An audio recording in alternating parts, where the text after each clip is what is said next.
Friends, আজকের গল্পটি এমনই এক মেয়ের। তার স্বামী থাকার সত্ত্বেও সে আরেকজনের সাথে ভালোবাসে। সে তার শরীরে আগুন নেভানোর জন্য তার প্রেমিকাকে বাড়িতে ডেকে তার সাথে ইন্টিমেট হতো। সেই মেয়েটির শাশুড়ি সবসময় অসুস্থ থাকায় সে বিরক্ত হয়ে গিয়েছিল তার শাশুড়ির প্রতি, কারণ তার শাশুড়ি অসুস্থ থাকার কারণে সে সবসময় বিছানায় পড়ে থাকতো। সে এই জন্যই বিরক্ত হয়ে গিয়েছিল তার শাশুড়ির প্রতি। এই জন্য সে তার শাশুড়িকে মেরে ফেলার পরিকল্পনা করে তার বয়ফ্রেন্ডের সাথে। সেই মেয়েটি আর তার বয়ফ্রেন্ড শাশুড়িকে মেরে ফেলার পর তারা রুমে এসে খুব মজা করে। কিন্তু আসল মজা তো তখন আসে যখন সেই মহিলাটির শ্বশুর মাঝরাতে ঘরের সব দরজা বন্ধ করে সব লাইট নিভিয়ে দেয়।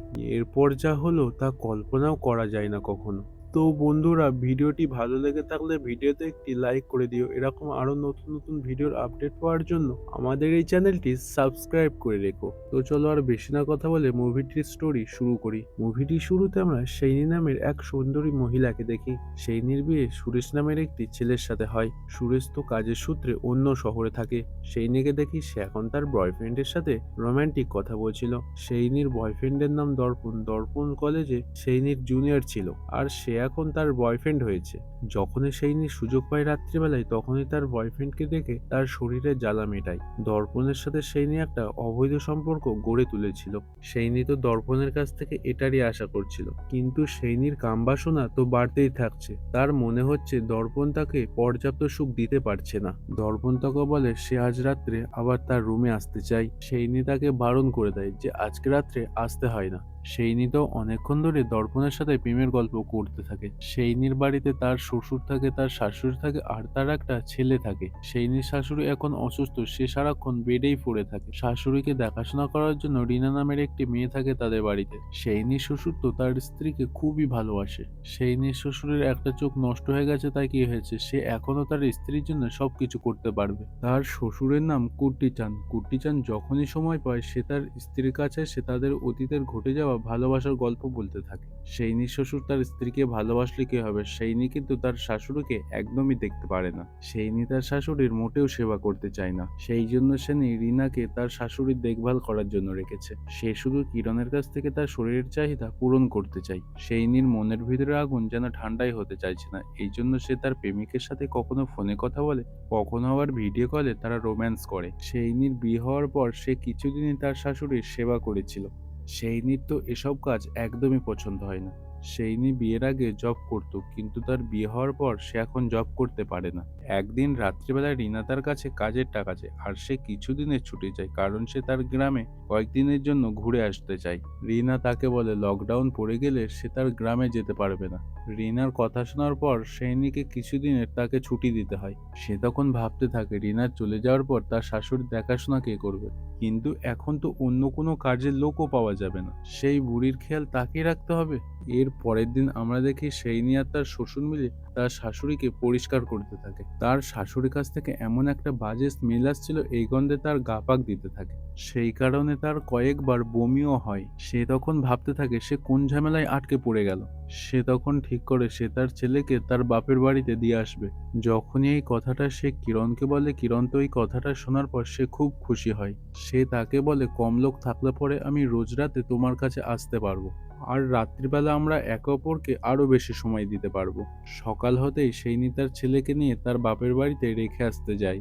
রাস্তার একপাশে দেখি কিরণ তার বন্ধুদের সাথে আড্ডা মারছিল। সেইনি তাদের পাশ দিয়ে যাওয়ার পর দর্পণে একটা ফ্রেন্ড তাকে বলে সেইনির শরীরে অনেক এক্স এর আকাঙ্ক্ষা, সে অনেকের সাথে রাত কাটায়। সে বলে আমি শুনেছি তার অনেকের সাথে অবৈধ সম্পর্ক আছে।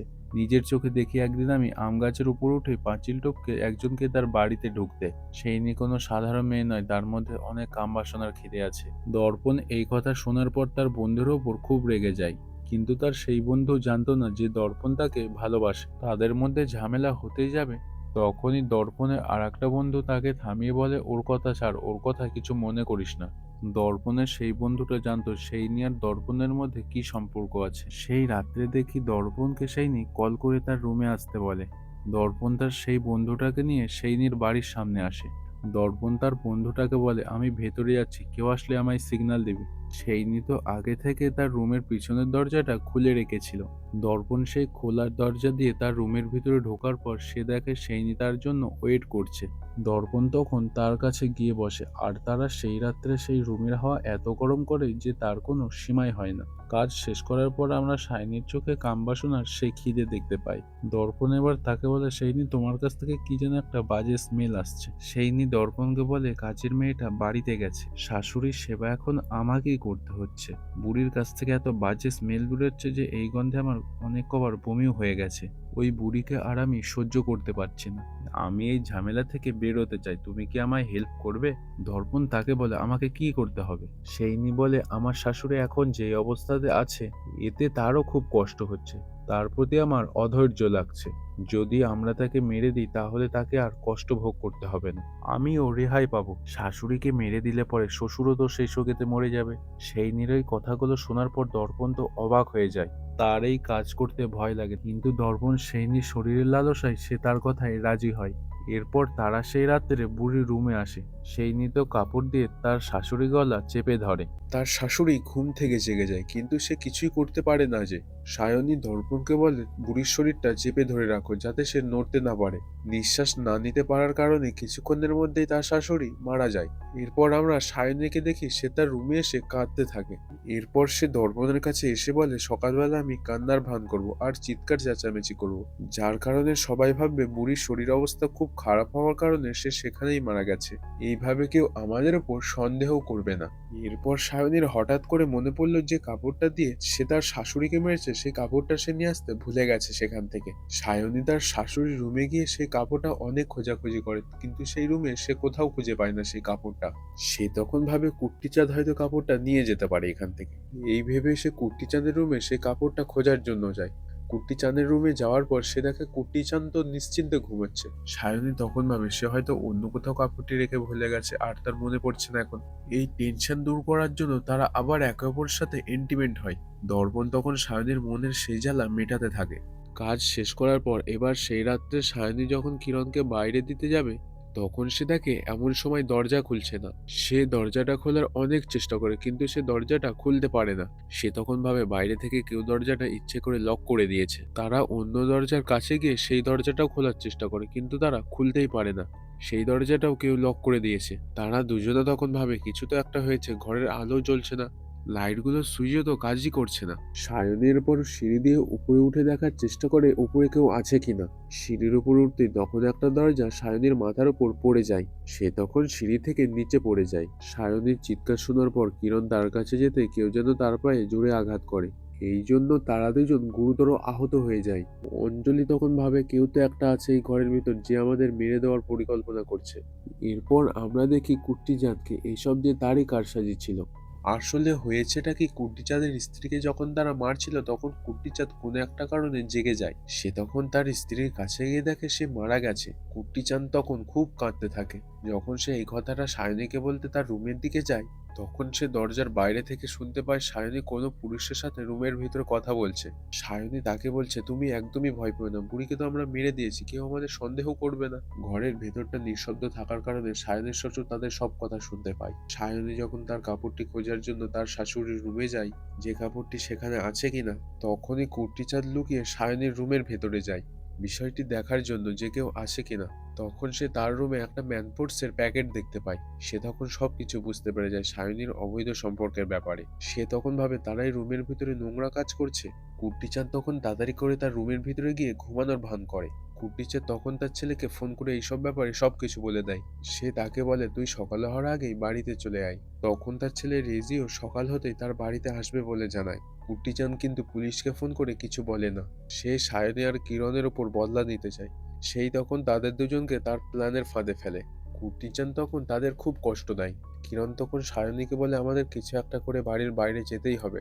সে আমাদের ব্যাপারে সবকিছু জেনে গেছে, কিছু একটা করে আমাদের ওকে মারতেই হবে। কিরণ তখন ভাবতে থাকে সে কোন ঝঞ্ঝাটে পড়ে গেল।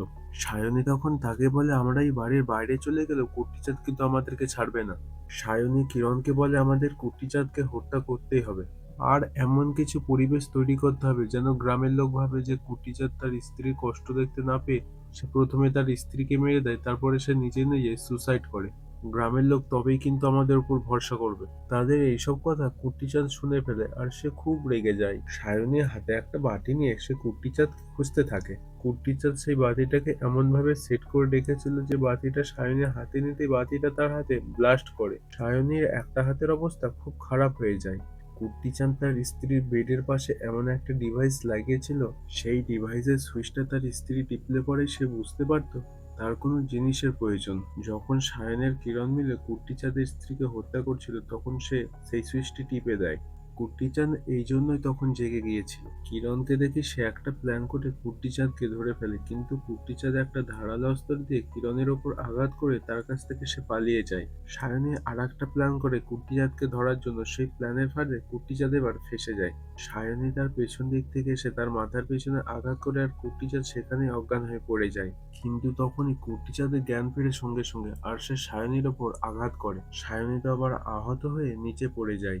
সে এই যন্ত্রণার কারণে খুব কষ্ট পাচ্ছে। এই সুযোগটা কাজে লাগিয়ে কুট্টিচাঁদ আবার লুকিয়ে পড়ে। সায়নী কিরণকে বলে, এই ইঁদুর বিড়ালের খেলা আর আমার ভালো লাগছে না। সায়নী এবার কেরোসিনের একটা পাত্র হাতে নিয়ে কুট্টিচাঁদকে বলে, তুই যদি আমাদের সামনে না আসিস তাহলে আমরা তোর স্ত্রীকে এখানে পুড়িয়ে মারবো। তোর স্ত্রীর বডিটা এখানে পুড়ে গেলে তোর স্ত্রী আত্মা আর কোনোদিন শান্তি পাবে না। সায়নীর কথা শোনার পর কুট্টিচাঁদ তাদের সামনে আসে। এরপর তারা দুজনে মিলে কুট্টিচাঁদকে খুব মারতে থাকে। কুট্টিচাঁদ তখন তাদের কাছে রিকোয়েস্ট করে যে আমার স্ত্রীকে ছেড়ে দাও, তাকে কিছু করো না। কুট্টিচাঁদ চালাকি করে সে কিরণের পায়ে আঘাত করে আর সায়নীর চোখে আঙুল ঢুকিয়ে দেয়। সে দ্রুত তার রুমে এসে পুলিশকে ফোন করে এই সব কিছু বলে দেয়।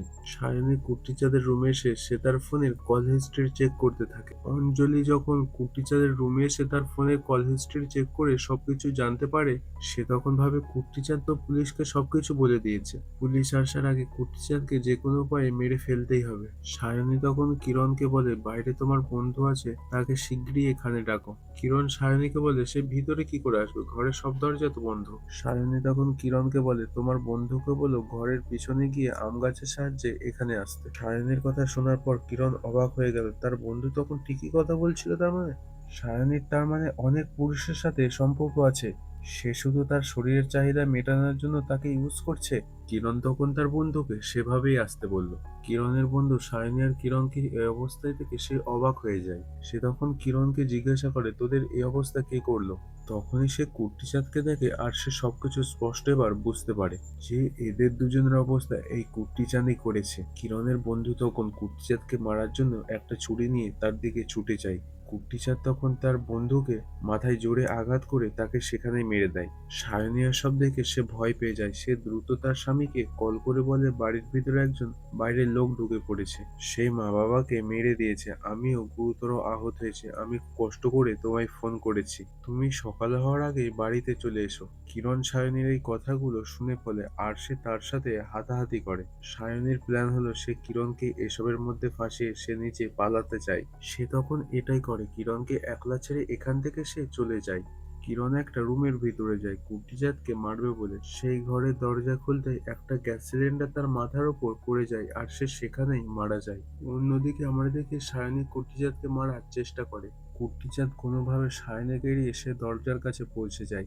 কুট্টিচাঁদ মুখের ভেতর থেকে দরজার চাবি বার করে সে দরজা খুলে ঘরের বাইরে চলে আসে। তখনই পুলিশ গাড়ি তার বাড়ির সামনে চলে আসে আর সকালও হয়ে যায়। বাড়ির সব আহত মানুষকে অ্যাম্বুলেন্সে তুলে পুলিশ হাসপাতালে নিয়ে যায়। সায়নের হাজবেন্ড সুরেশ বাড়িতে পৌঁছায়। সে ঘরের ভিতরে আসতেই ঘরের এই অবস্থা দেখে সে অবাক হয়ে যায়। কুট্টিচাঁদকে দেখে সে তার স্ত্রীকে খুব পরিষ্কার পরিচ্ছন্ন করে রেখেছে আর সে তাকে অন্য কাপড় পরিয়েও রেখেছে। মুভিটি এর সাথে সাথে এখানে শেষ হয়। তো ফ্রেন্ডস, ভিডিওটি ভালো লেগে থাকলে ভিডিওতে একটি লাইক করে চ্যানেলটি সাবস্ক্রাইব করে রেখো আরো নতুন নতুন ভিডিওর আপডেট পাওয়ার জন্য।